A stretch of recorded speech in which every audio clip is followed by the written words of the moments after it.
Hi, I'm Annabelle from WTM London, and today we're at Tower Bridge next to the Thames, and I'm joined by Ian. My name is Ian Rowlands. I'm the director of Incredible Oceans and Whale Fest, and we use festivals, education and events to talk about the oceans using arts and science and culture.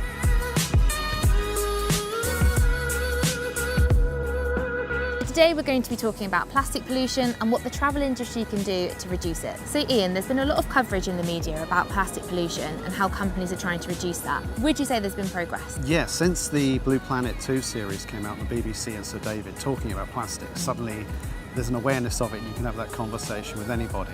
But I guess I have to temper that by saying there's awareness but still not much action. So what are the trends you're noticing in the travel industry to do with reducing plastic pollution? I think there's amazing action at grassroots level and individual resorts that are suddenly giving people water bottles that are not single use and finding ways around the plastics, particularly in resorts in Costa Rica and Belize and areas with tropical coral reefs, for example.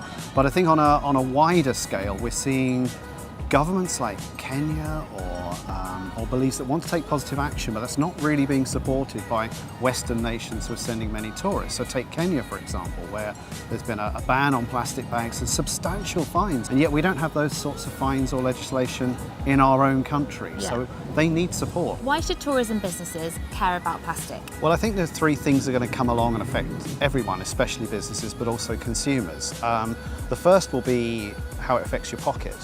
So suddenly there are bound to be introduction of taxes and things on plastics because governments will be forced to act.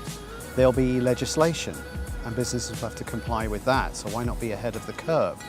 I think the most important thing is values, because clearly for most people their sense of ethical values, the things that are important to them, their family, their personal well-being, these are going to be impacted by issues like plastics, and for companies to be seen to be acting in the interest of their customers is going to be seen to be vital.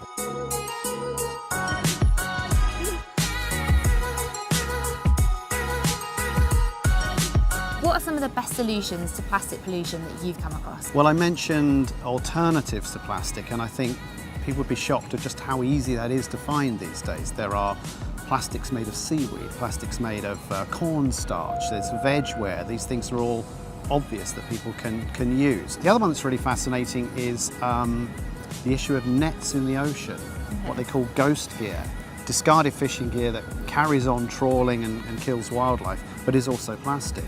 And there are companies that are salvaging these nets. Adidas, for example, are making football kits from it. So Real Madrid's recent kit and Bayern Munich is made from ocean plastic. What three things would you like to see over the next 5 years and why? Well, I'll lump together dealing with coffee cup lids, drinking straws and single-use water bottles. That then sparks in people, in my view, a different relationship to the planet. So that might sound a bit grandiose, but once you start thinking about what you're using and where it goes, you inevitably think about the plastics in the rivers, the Thames here, and where the things that we make go to and the impact it has and what our role is in the planet. How do you inspire others to think about the oceans when using plastic? I think inspiring people about the oceans is easy, because I'm guessing you, like me, as a kid, were fascinated by the creatures in the ocean. That could be a mermaid, it could be something mythical, or it could be, you know, the largest creature to ever inhabit the earth, the blue whale. So I think fascinating people about the oceans is the easy part. Once you get people excited about the creatures, it's very easy, especially with children, for them to see the link between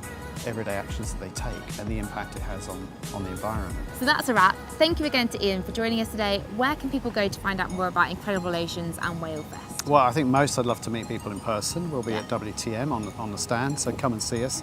Obviously we have websites, so it's whalefest.com and incredibleoceans.org. Don't forget, you can hear more from Ian about this topic at this year's WTM London in November. I'm going to link everything below about the session. Don't forget to like and subscribe, and we'll see you again soon.